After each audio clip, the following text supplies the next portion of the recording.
ایک مرتبہ ایک نوجوان بچہ بازار سے گزر رہا تھا۔ راستے میں اسے ایک پرس ملا جس میں کافی رقم اور کچھ ضروری کاغذات تھے۔ وہ چاہتا تو رقم اپنے پاس رکھ سکتا تھا، لیکن اس کے دل میں اللہ تعالیٰ کا خوف تھا اور ایمانداری کا جذبہ تھا۔ اس نے پرس کھولا اور مالک کا پتہ تلاش کیا۔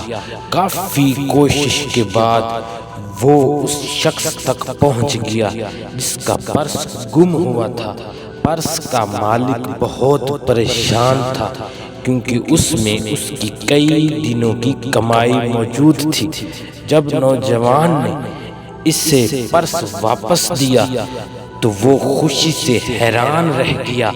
اس نے نوجوان کو انعام دینا چاہا، مگر نوجوان نے کہا، میں نے یہ کام صرف اللہ کی رضا کے لیے کیا ہے۔ ہمیں یہ چھوٹا سا واقعہ ایمانداری کا سبق اور اللہ سے ڈرنے کا سبق دیتا ہے۔